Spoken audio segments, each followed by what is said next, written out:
goes insane, hair goes insane. My bag goes insane from the muscle. My bag goes insane from the muscle. So I'm with one of my videographers, Chris here, and coincidentally, when did your mother pass away? She passed May of last year. So his mother passed away in May. My father passed away of October 2019, and it's about a year and a half. And even still going home and seeing different things, like given yours is more recent than mine, but No, it's it been doesn't months. matter. Time- It's been, yeah, and that's the crazy thing. It's like Time doesn't exist with that. with this. I literally just went home to. I have boys that I take care of, not my biological kids, but kids that I've taken care of, and two of them specifically, Igor and Josh, and then their friends, Sonny, Christian, so many others that I've known them since they're 11 years old. Sonny's still 9, and then all of them now they're 21. Sonny Nice. being 19 years old, and given they're all taller right now, which I hate, but I went home because. Josh and Igor's father passed away, and that's their adopted father. Igor was an orphan, Josh was taken by the state, stuff like that, and so they had real trouble upbringings, and this was the guy who saved their lives. Wow. You know, compared to living in an orphanage or being lived with the state and stuff like that. So being able to talk to them about how to mourn, especially for them being younger. My father passed away when I was 27, so I'm technically an adult. Sure. Even though I feel like a child at heart. But them, they're still kids. They're 21. They can barely drink now, which is crazy for me to say, but they both react super differently as well.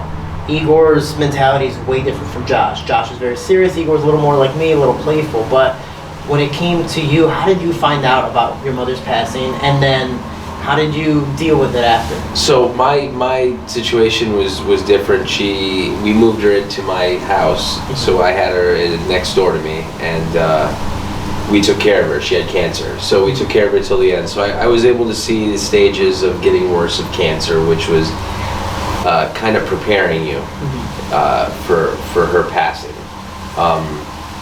It all depends on how the person passes too. Yeah. Hers was something that we knew about, but inside of you, like, you deny so much that you don't even think of the fact of her being able to die. So it was a different process of getting ready for it, but not being ready for it, because no matter what you're doing, and she's gonna pass, and it's getting worse, but in your head there's no way that could happen. So when it does happen, I don't know if it's worse of like not knowing it coming, or knowing it's coming and being in denial, and then it happening, and you getting hit by it. It's such a crazy, because you had time to somewhat prepared, which you're never ever going to be prepared for it. Sure. Like my grandmother's 92. I post videos of me holding her hand, trying to take care of her, which is awesome. The only problem is I know her time's going to come. And even talking to her, she has dementia now. And my mom doesn't get mad at her, but gets mad because she has to wake up every 20 minutes, because my grandma gets up in the middle of the night. It's like, what time is it? It's like, it's midnight. Mom, go to bed, type of thing. So I told my mom, I was like, I'll be on duty. And I think 5 times in about 20 minutes, I'm like, Grandma, it's midnight. You got to go to bed. She goes, oh, okay, I'm sorry. And she goes, lay down. Literally, she'll touch the bed, close her eyes, get up. Hey, what time is it? I'm like, it's 12 o'clock. And then literally just repeats. And I'm like, well, at least I get to practice my Spanish, this is, but it's a crazy thing, and being 92, her mother passed away, I believe, either 94 or 96. So great genetics, but even living that long for her, it's saddening for her even to say sometimes, just like, I hate being old. Sure. I wish I would just die already, because I just hate it. And it's like, don't say that, like, come on, man, But when my father passed away, the crazy thing was you had time to prepare.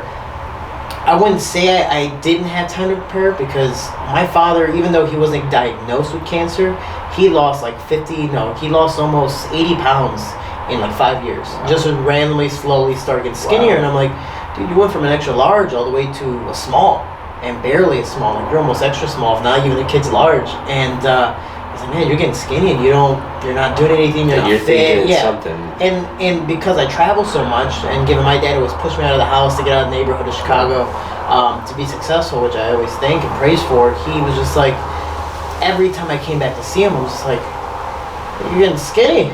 You know, because I saw the change compared to my mother and my brother seeing it That's living with gradually. him, yep. Where it's like a kid growing up, you don't really notice him growing until you get in those situations. You're like, oh damn, you got bigger. You Yeah. know, it's the same thing with him, but he was getting smaller. He was just looking emaciated every single day, and every time I would leave his house, I'd be like, all right, Dad, going for another training camp. Don't go dine on me now, you know. And I was always just messing around, but seriously, I was like, I feel like every time I said bye to my father or grandmother, that Could be the last. I might get a call, and I'm like, oh no, I gotta go home. And so, the last time I saw him, he did act different, you know. And I'm just like, I don't know why, but I'm a little teary-eyed right now. Like my heart hurts, you know, leaving. And then I do these trips. I'm in training camp, and to help promote my fight, Brave is like, hey, we're gonna fly you to Abu Dhabi, and you're gonna commentate. Well, coincidentally, I ended up getting stuck in Rome through my transfer flight, missed my flight, and they're like, you're here 12 hours until your next flight. I'm like, all right, best place to be stuck. I'm gonna go to Rome, roam around, have fun, and I had a great time. I made a video for my father. I called him earlier that day because of the time difference. I was able to enjoy myself a little bit and had a full conversation with him. But he was with my brother. It was so super early. So I'm like, hey guys, you do your thing, have fun. Let me enjoy Rome a little more, and then I'll call you when I'm at the airport waiting for my flight. He's like, all right, cool, love you, happy birthday, yada yada yada. And sadly missed my flight again. So I'm like, oh, well, I have plenty of time now, which really is my luck. I was like, I have plenty of time now to speak to my father on his birthday.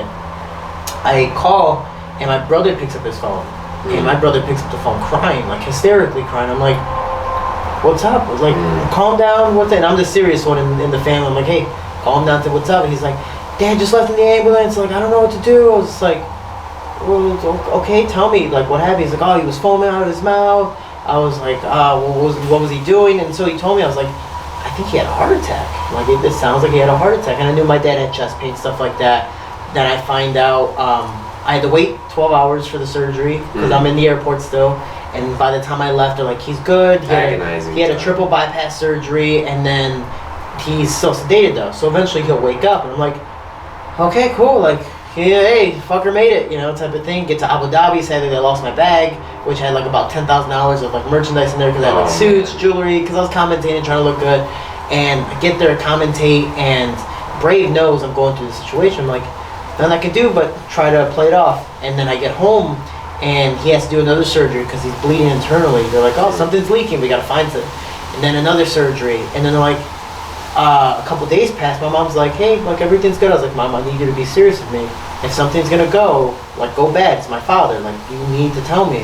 I understand that we're both very independent people, and you're trying to be a mother and keep me from being emotional, but it's my father. It's time to tell you, yeah. And so the next day, she goes, hey, what do you want us to do? And I'm like, what do you want us to do? What? This is like 8 in the morning, and I have sparring at 10.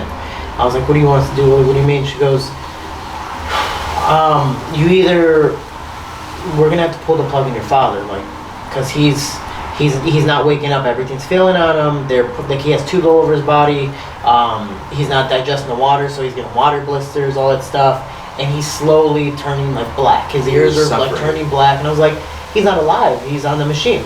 Like, the machine, I think he died on his birthday. You know, Sure. so they're like, what do you want to do? Do you want to pull the plug now?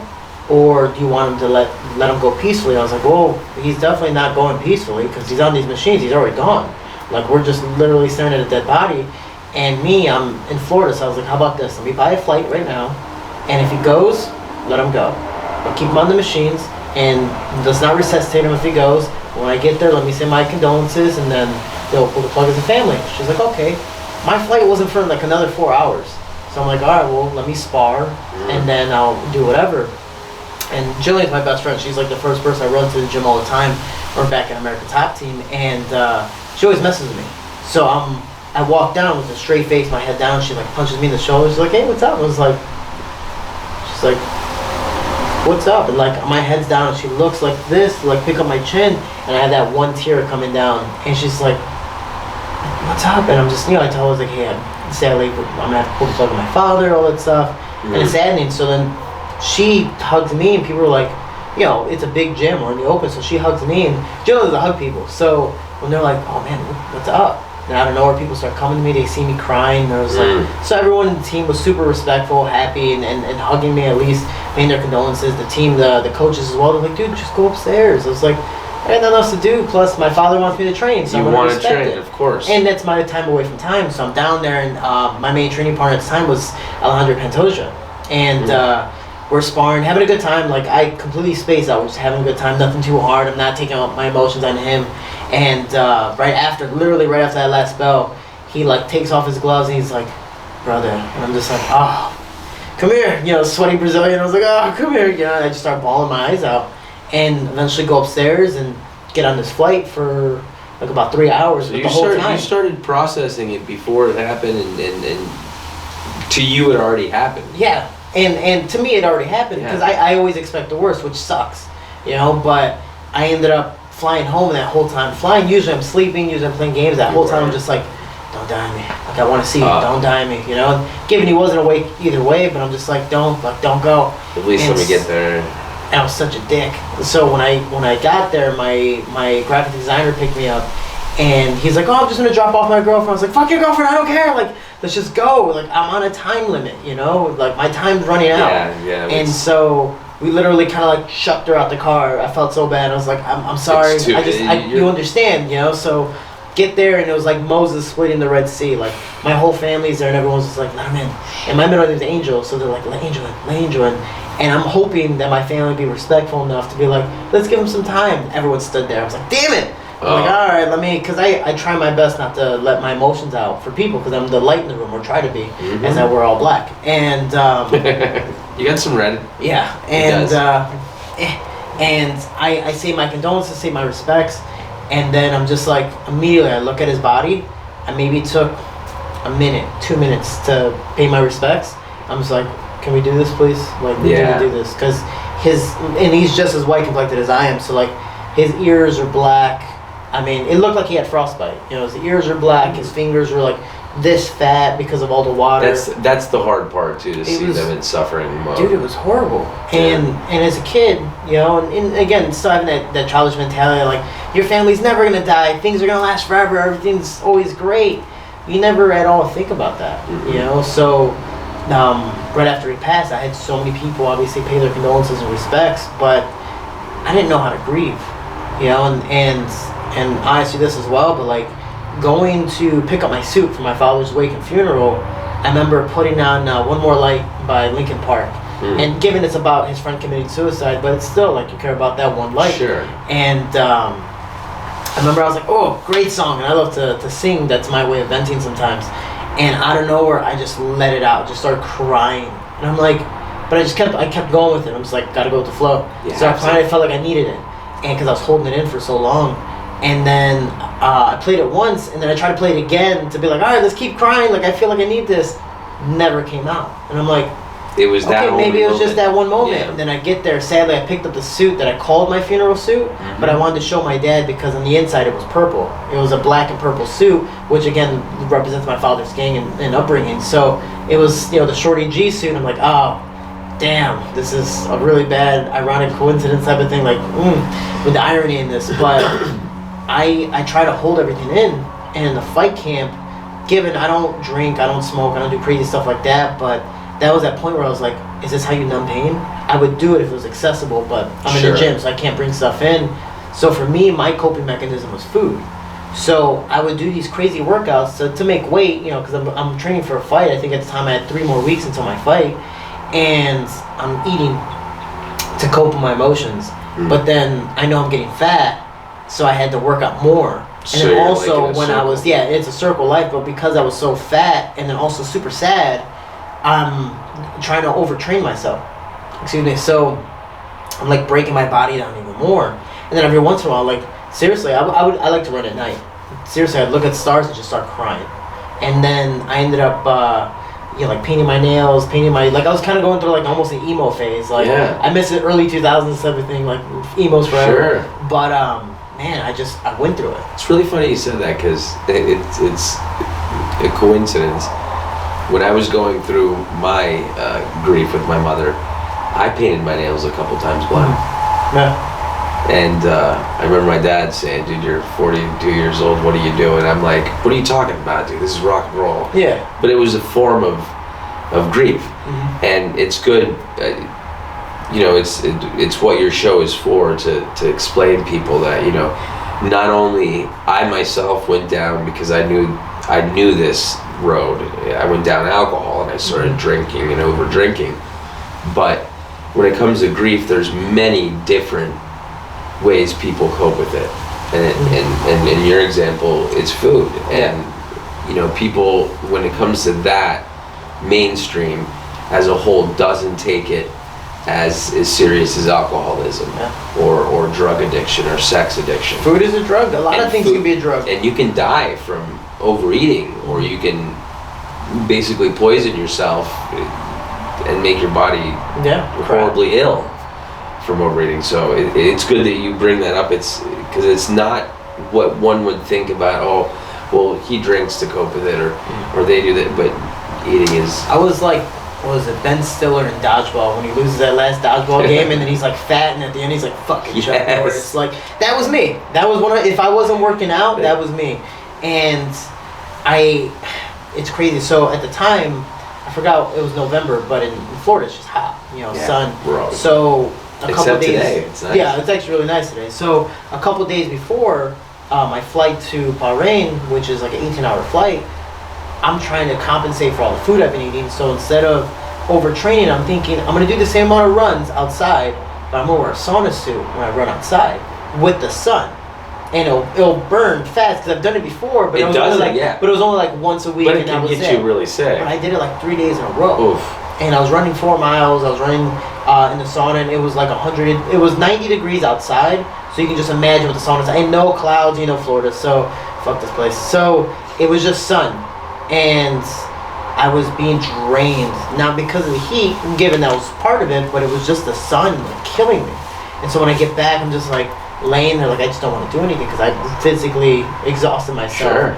And so the last day I did that, literally almost missed my flight, get there, and I'm sweating because I just finished this workout, get to my flight in Miami, and people are looking at me, they're like, are you okay? Because it looks like I'm dying. Like, it literally looks like I'm dying because I'm sweating. It looked like a crack addict trying to find his last, like, whatever, like his last bump, or, you know, I'm just like, I need it, you know. I'm almost, it almost looked like I was trying to relapse because I was like sweating and I'm drained and I'm exhausted, but I also had in my head how much water I was going to drink on the flight. And then when I got to Bahrain, I drank it all before I even hopped on that flight because I was so out of it. Because people were literally coming up to me with water bottles thinking I'm going to freaking die. Dehydrated. Like, they almost didn't let me on the flight because they were just like, you look so bad. And so I get on this flight, I, you know, do whatever I need to do. I meet my nutritionist in Bahrain, and everything was fine. We showed up 10 days early to get acclimated to the time, and then, you know, start cutting weight because of the water loading you do on the flight. And I'm slowly losing this weight. Everything's fine. Everything's going to schedule, given I'm a little bigger than I should be, but everything's going to schedule. And I'm tired, but I'm doing it. But as the week progresses, more and more people, because it's at Worlds, I'm a 2-time world champ, and so everyone is trying to be like me to eventually go pro. So everyone's like, oh, Shorty, blah, blah, my condolences. Hey, Shorty, my condolences. Hey, even my former opponents are coming up to me, and I'm just like, as much as I love it and I respect it and I appreciate it, man, I'm trying to focus on my fight right now. Like, it's just a constant reminder. And because it's at Worlds, there's so many really, really close people from around the world that I know that come up to me and they're like, hey, let's talk. Me, at the time, I wasn't really much of a venter or a talker, so I'm just like, every conversation crying. Crying. And it wasn't like, you know, tearing and holding back, and it was just like bad. That was your go-to to let it out to people. It was just like Niagara Falls. It was bad. And it just kept happening. Then eventually my brother showed up, and he was just like, hey man, like, I'm here for you. And I was like, thanks. Like, I'm happy you're here, but I'm also like, shit, you're here, you know, because it's just a reminder my brother looks like my father. And then it's the day before weigh-ins, and I don't know what happened, but I got triggered in some sort of way where I didn't want to fight anymore. Immediately just didn't want to fight anymore. And because I was just thinking about everything else. I thought of my first loss as an amateur, I thought of my first loss as a professional. Those 2 fights, I wasn't mentally there. And this one, I 100% wasn't mentally there. So you really felt like I was like, there's no point. way you could go. It would be a lose-lose if I decide to fight. And even if I missed weight and fought, it'd be a lose-lose. So I had a panic attack in the sauna. Like it was kind of like one of those things where it's like, how do I get out of this fight? And for some reason I just started hyperventilating. I'm like, what the fuck? Like I've never had a panic attack. I've had anxiety attacks here and there, but like the panic This was attack, a true panic Yeah, this was attack. the first one I've ever had. And my nutritionist, who is the saddest person I know, nutrition, shout out, he has plenty of panic attacks, and he's coaching me through it. I was literally doing the exact opposite for 3 things. 1, so I can wake up in the hospital, and then that's my excuse and not be called in a fight. 2, wake up back at home next to my mother, which that definitely wasn't gonna happen because I'm in the middle of Bahrain. And 3, wake up next to my father. He was dead. You know, so it's one of those things. It's like I was in a sense trying to kill myself. You know, given I wasn't physically doing it, but it was like I just didn't want to be there. And I'm pretty sure you've had. I could be wrong, but I'm pretty sure you've had a thing where it's like, you just don't want to live anymore, and it's heartbreaking. I've dealt with severe depression on that level. I take medication now. I'm 42. I really dove into my mental health aspect about at 36, where I really started getting serious and finding a therapist. Now, knock on wood, I have an amazing therapist. He's awesome. I feel like I need it because it's like getting an oil change for your car. If you don't change the oil, it's gonna go to shit. And I feel like doing my therapist sessions kind of changes the oil, reminds me of what I have to focus on. And the reason I say that, because fast forward to my mother's passing, with all these tools that I had, I resorted right back to alcohol. It was just so easy, and it just flowed in. And there comes the past suicidal thoughts that I had under control had resurfaced because I was mixing my depression medication with alcohol, which makes things so much worse. So it wasn't even doing its job, and it was making it worse. So I started getting again those thoughts of like, you know, especially after she died, that's like the person that you most want to make sure that they're okay in your life, you know, your mom. And when they're not there to like, it's a big thing because it's weird to explain. I was talking to my girlfriend about this. It's like a feeling that no one's there to let down. The biggest person, you know what I mean, on this earth that you care about the letdown would be your mom and dad, and like your mom's not there, so it's like you can throw a rock now and you know and not worry about having your mom's, you know, oh, my mother is gonna know I threw the rock. So it's a big thing, and so I dealt with I dove into alcohol, and you know we've talked. I stopped on October 17th. She passed in May, so I spent months that really went by in a flash just because I was drinking and not dealing with her death, coping with it the correct way. And it's not drinking, it's not eating, it's not going drugs, it's not sex, it's you know, there's grief counseling, and that's a big thing that I didn't do. And I made an appointment this week because hospice offers for life grief counseling, and I go to therapy. I'm thinking, you know, but grief counseling is a different world, and it helps, and that's something that, you know, people take for granted when they have the availability of it, because you need to go and listen to people that are sharing the same story. Like you and I. I would. You basically. I mean, you weren't right there, but you lived with the notion of your father maybe passing. He's really not good, and those feelings are like, they're horrible, you know. And you're on the other side of the country. I couldn't imagine just the distress that you would have had. It's crazy because I mean, again, you had suicidal thoughts, I had suicidal thoughts. You want to end it, however means. Like, you don't want to end it, but at that moment, you're like, this world's over.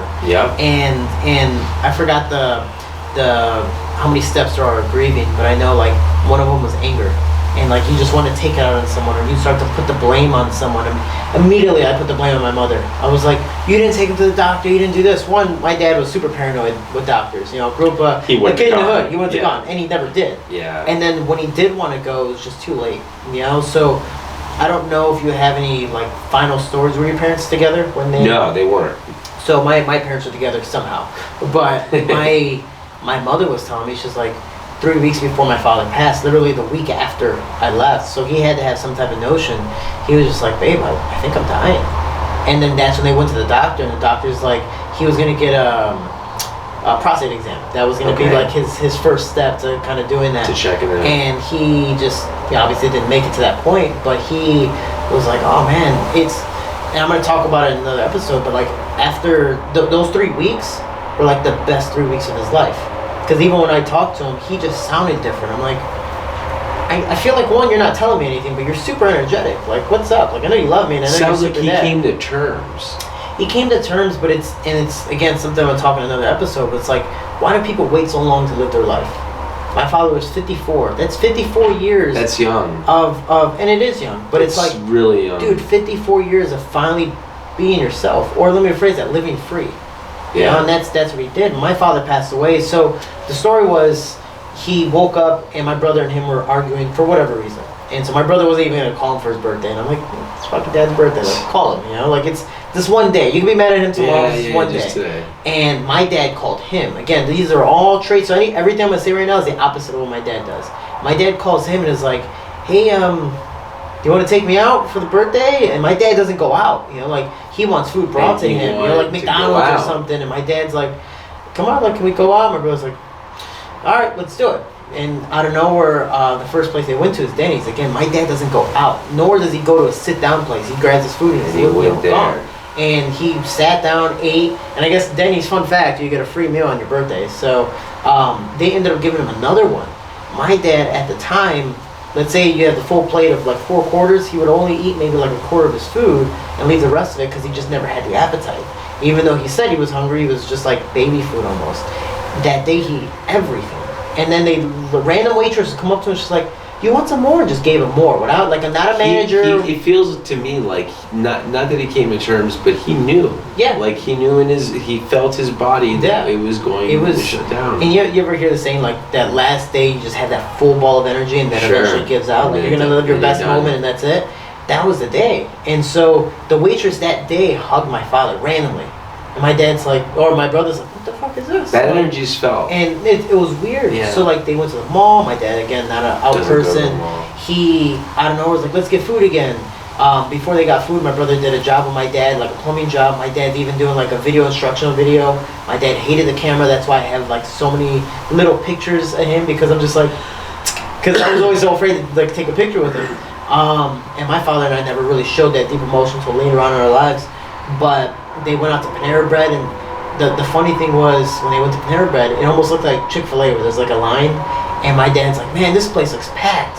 My brother usually is like, oh, it's packed, well, let's go somewhere else, because my dad's not gonna have the patience. I don't know where my dad, the next line, this place must be good, we gotta go inside. And my brother's like, what the hell? You know, Why? like, they go inside, the lady gives him a free meal, just looks at him, was like, here. And out of, like, it was just one of those things, Wow. like the world or the universe, however you want to call it, the cheesiest shit possible, was It's knowing not it was his cheesy. time. And then later on in the day, he eventually fell and had the heart attack, you know? So it was like, my brother saw That's it really amazingly. in such an emotional way, but I'm like, dude, you had, I'm envious of you. Like, you had the last best day with that. Like, all the shit you're saying is all I wanted when we were kids. Yeah, You know, because I'm such the extrovert that I'm like, let's go do this. My dad's like, no, let's stay home and play body shots. You know, it's like, Yeah. damn it. You know, so my brother handled it differently, but he became a big brother at that time. Me, I was trying to be the next father. You know, take care of everybody, and I did, but I wasn't taking care of myself.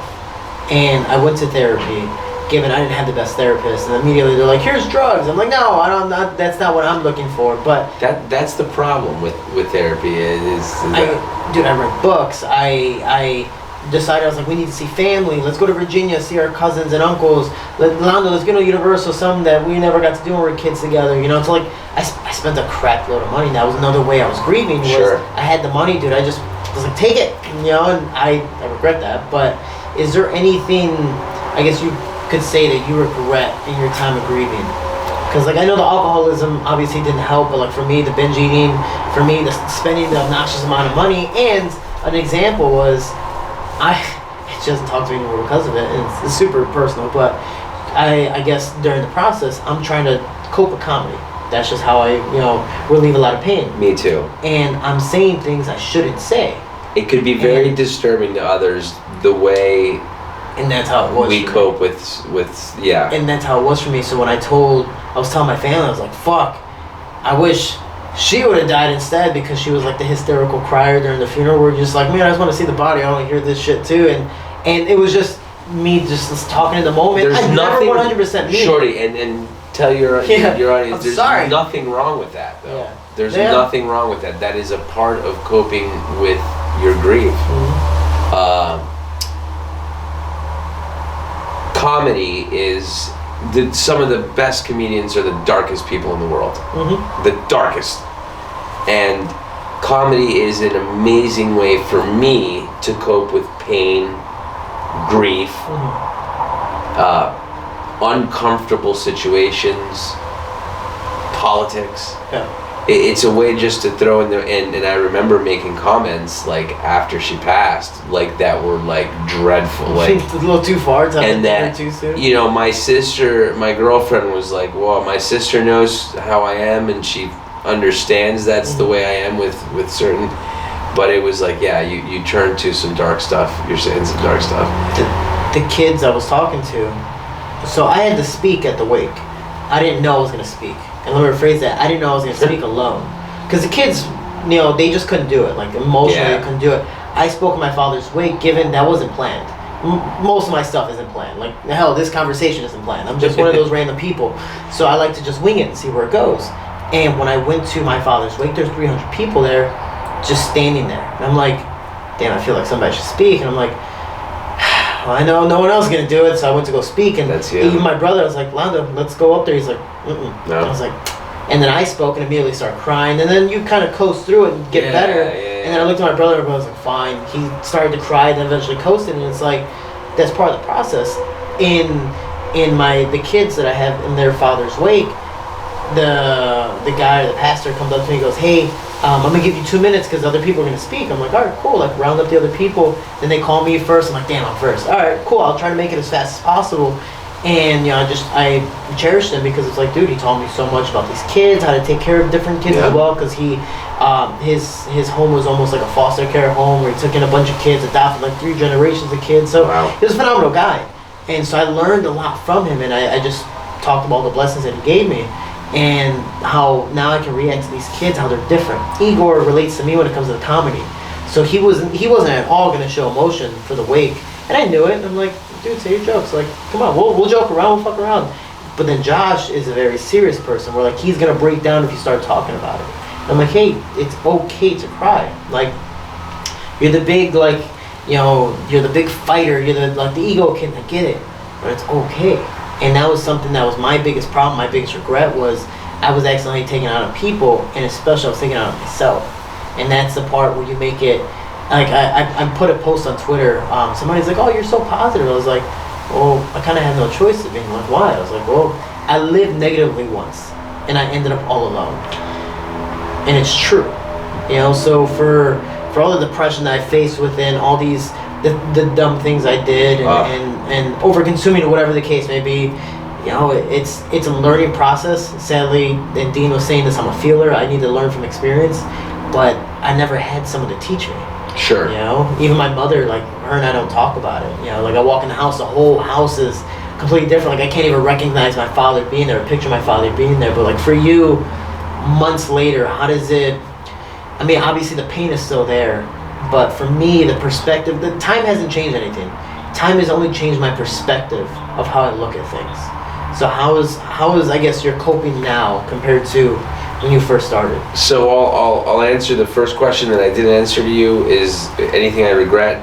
The only thing I regret is the time I wasted. Mm-hmm. That's it. And I can't regret anything. You know what I mean? Like in that way. And I wish I would have stopped drinking earlier and really got on the ball. But everything happens for a reason, and Yeah, the yeah. timing was what it was supposed to be. How am I dealing with it months later? I have my ups and downs. I'm staying sober, and that's allowed me to feel my emotions and deal with my emotions. And crying's a good thing. Yeah. You need to cry. Crying is beautiful. Last night, my mom used to play with my ear like that, and up until she passed away, since I was a baby till now. So it's something that out of the blue it'll hit me. So I was laying with my girlfriend in bed, we had the TV on, we're falling asleep, and I just started playing with her ear, and I just start crying. Just start crying because I just felt my mom there, and I was like, oh my god, I'm doing what my mom did to me, and like I miss her fingers. I miss her fingers on my ear. So I get emotional about little things like that.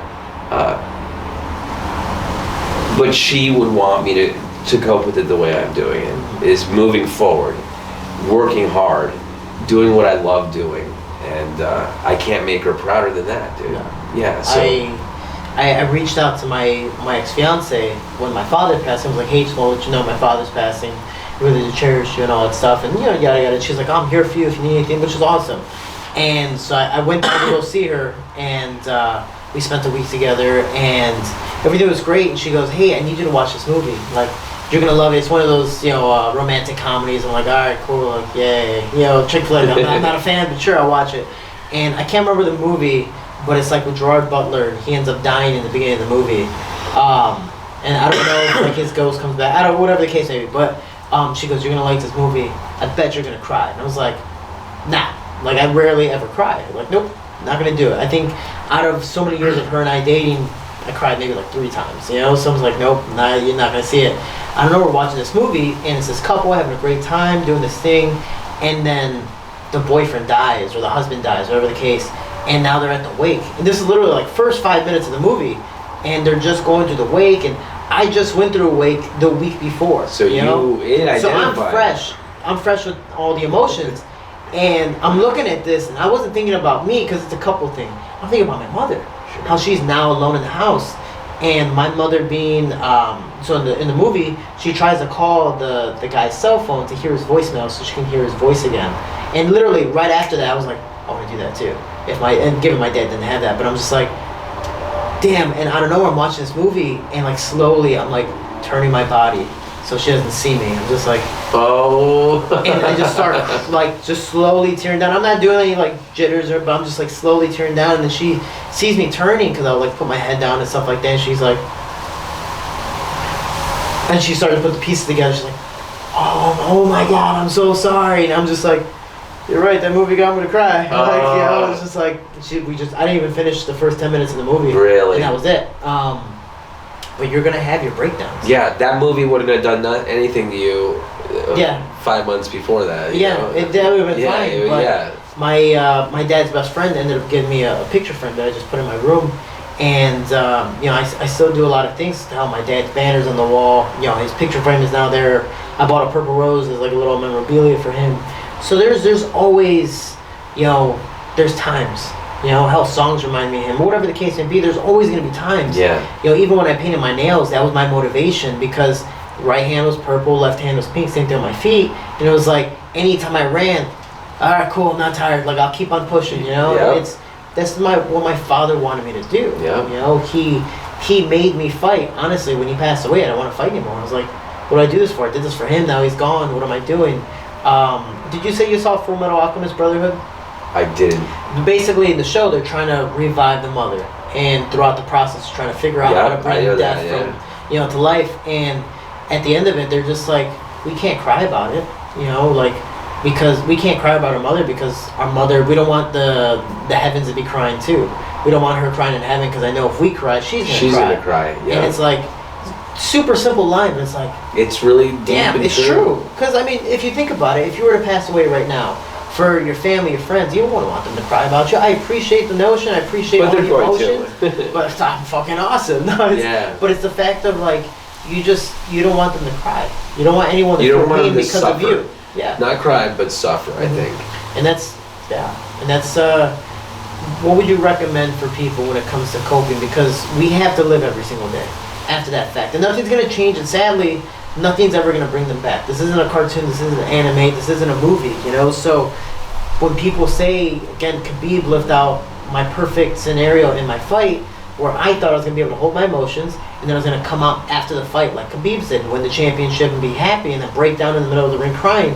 For me, I wanted to do that, but I broke down too soon. I just couldn't hold it. There's mental toughness with that, given, I wouldn't say it's mental weakness, because I just wasn't prepared for it, like anyone mental else. toughness. But it just showed how much more mentally tough he was than I was at that moment.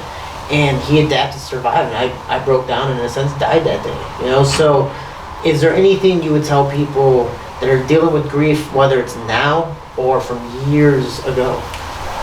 Yeah, definitely I would say that, and especially with the internet out there, I would definitely say to find some kind of grief counseling. Yeah, either go to a meeting. They're similar to like the AA meetings. I don't think they have anything to do with it, but talking about it helps. And of course, you know, I went directly towards drinking. But if I were able to choose it again, I would have made that phone call that hospice left me with the number of the grief counseling. Because for me, that I'd started doing that and going to therapy. Other people, a lot of people reached out to me and told me, you should do grief counseling. You need to talk to other people that are going through the same thing as you, because that is important to be able to tell each other stories, identify with our feelings, and we kind of went through the same thing with different, different flavors.